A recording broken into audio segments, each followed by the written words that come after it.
یہ کہتے ہیں کہ کوئی بیٹا ہونے کا وظیفہ ہو تو یہ بتائیں۔ ایک عورت کے 3 بیٹے ہیں، اس نے پڑوسن کو بتایا کہ یہ ایک دعا ہے اور ایک نماز ہدیہ کوئی بتائی، تو اس عورت نے وہ کیا تو اس کے بھی بیٹا ہو گیا۔ کیا واقعی ایسا ہوتا ہے کہ وظائف سے بیٹے پیدا ہو جائیں؟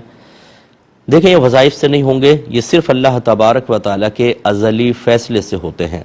ازلی فیصلے کا مطلب اللہ فیصلہ کر چکا ہے، قرآن کی واضح آیات موجود ہیں۔ اللہ نے فرمایا اللہ جس کو چاہتا ہے بیٹے دیتا ہے، جس کو چاہے بیٹیاں دیں، جس کو چاہے دونوں دیں، اور جس کو چاہے کچھ نہ کرے، کچھ نہ دے، یعنی بانجھ رکھے، یہ بھی ہوتا ہے بہت سوں کو۔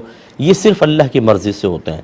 جب یہ پہلے یہ عقیدہ اپنا ٹھیک کر لیں، پھر اس کے بعد دوسرا اسٹیپ ہوتا ہے کہ ٹھیک ہے اللہ ہی دیتا ہے، لیکن کیا کوئی وسیلہ اختیار کرنا، کوئی ذریعہ اختیار کرنا ممنوع ہو جاتا ہے، یا ہم اللہ تعالیٰ کے لکھے ہوئے پر توکل اور بھروسہ کر کے ہر قسم کی کوشش کو ترک کر دیں؟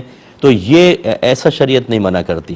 شریعت کہتی ہے ٹھیک ہے اگر آپ کرنا چاہیں کریں، لیکن اس اطمینان کے ساتھ کہ دینے والی ذات اللہ کی ہے، میرے وظیفوں سے کوئی اللہ کا فیصلہ بدل نہیں جائے گا۔ تو لہٰذا بہت سے اکابرین نے ایسے وظائف لکھے ہیں کہ جس کی بنا پر بیٹا ہونے کی امید ہوتی ہے۔ مثال کے طور پر ایک عالم دین تھے، انہوں نے بتایا کہ انہوں نے یہ روایت بتائی، مطلب یہ ان کو کوئی بزرگوں نے بتایا تھا کہ اگر کوئی اپنے بچے کا نام، یعنی اگر بیوی حاملہ ہو جائے اور یہ ارادہ کرے کہ جو بھی پیدا ہوگا میں اس کا نام محمد رکھوں گا تو بیٹا پیدا ہوگا۔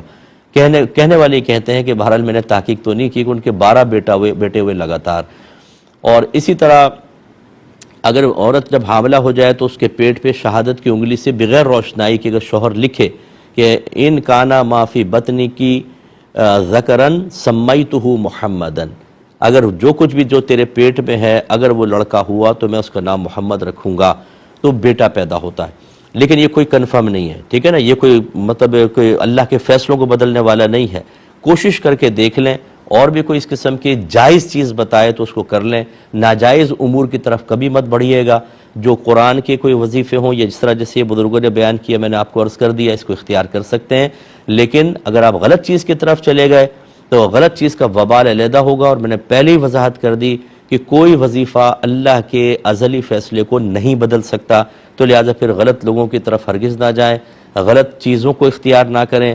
معاذ اللہ بعض تو کفر و شرک کی طرف بڑھ جاتے ہیں اور یہ بالکل غلط ہوتا ہے۔